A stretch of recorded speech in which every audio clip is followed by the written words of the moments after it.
I went ahead and asked 8 sales leaders to give me an example of what makes an effective cold call opener. And this is what they had to say. Yeah, good cold call openers are really tough. The cold call opener that I like the most, and there's, actually, before I say it. So I am somebody who adamantly believes that cold calling is dead. The structure should be introduction, relevance, value, launch. In my opinion, it shouldn't be more than 20 seconds, and it should open up the door for the prospect to speak. If you are speaking past 45 seconds, you've messed up. Hey, Will, it's Gabrielle.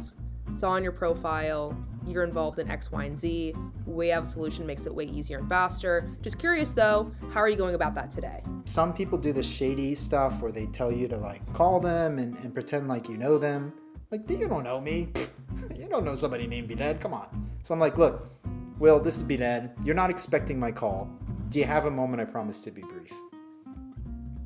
They tell me yes, they tell me no. Okay, I'll work with what I get. And I'm not going to say the reason for my call. I'm just going to go straight into a problem that I think is relevant for them, right?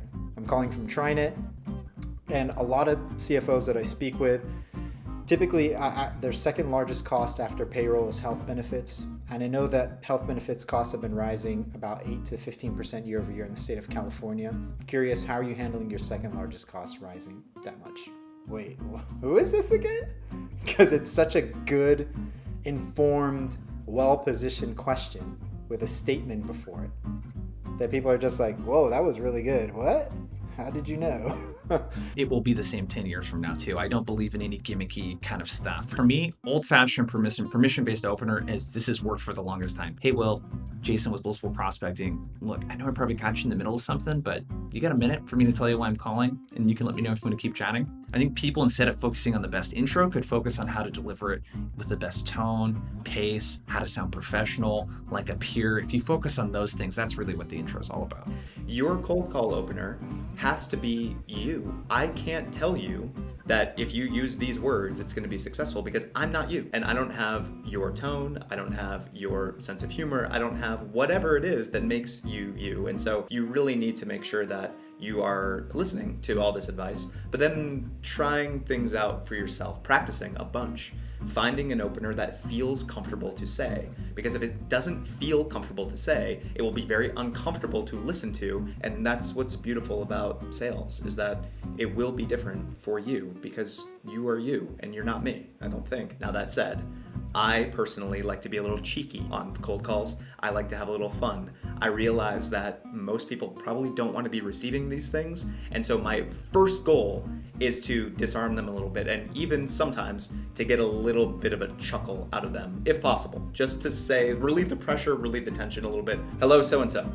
This is Kyle Coleman calling from Clary. This is a cold call. Do you want to roll the dice with me? I want to roll those dice. There you go. Great. Thanks for taking the time. And then we go into, I did a little bit of research on you or your account, resonance, personalization if available, and we get into the value prop. Get to value as quick as possible, right? So first thing I do is tell them who I am, where I'm calling from. But I always start with the problem. Always start with the problem. So I turn around and say, look, I know you weren't expecting my call. I just want to talk to you about 2 really important things. We're noticing something fascinating going in the market at the moment. This big macro trend, this big macro trend. Just out of interest, which one of these is affecting you the most at the moment? I feel like we all react the same way when we get a cold call, which is ugh. So what I will say, first of all, to kind of qualify my opinion here, I've been in sales for almost 15 years. I've broken 13 records, both as an IC and an executive leader, and I have never once in my life made a cold call. If I had to cold call today, if you put me back in the seat as a BDR and I had to figure it out, I would use a script kind of like this. Hey, Will, it's Sam McKenna from Sam Sales. I think you've probably seen a few of the emails that I've sent you, and I am certain that I'm catching you at a bad time. But I'd love to talk to you about what you have coming up for training or enablement. Could I possibly find a little time on your calendar in the next week or 2 to schedule some time with you and to discuss your training needs over the coming year? But if you call me and you're like, hey Sam, it's Will, how are you doing today? I'm like, I'm good, what do you want?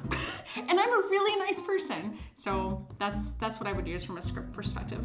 Essentially not to sound the same as majority of cold call sounds. Say something which makes you sound different, makes you sound intentional to the prospect. I'll give you a real example of one that I actually heard this morning. Hey Will, this is Andrew. We've not spoken before, but I noticed that you've got coaching on your LinkedIn profile. Have you got a moment so I can tell you why I was so keen to speak with you today?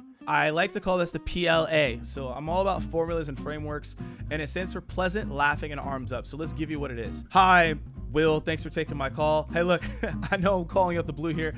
However, do you have a few moments to chat? I thank people for the call, which is pleasant. Most people don't do that. I laugh to create a situation where there's levity and it makes you feel like you want to have a conversation with you. Maybe you'll laugh if you're in a good mood. And then arms up is I go like this to make myself disarming so that you're more willing to have the conversation with me. And typically what happens is because I didn't introduce my name, as you all heard, people say, hey, I got a few moments. Like, who are you? What is it about? 75 to about 80% of the time that happens. And if they say no, that's also fine because you can handle that objection and still get them on the line as well. It's ambiguous, it creates curiosity, and now you're in the conversation. Hope you're able to find a cold call opener that you liked in this video. If you want to follow any of the people who took part, we've included their LinkedIn profiles in the description of this video. Feel free to comment your favorite below and let us know which questions you'd like to see us answer next.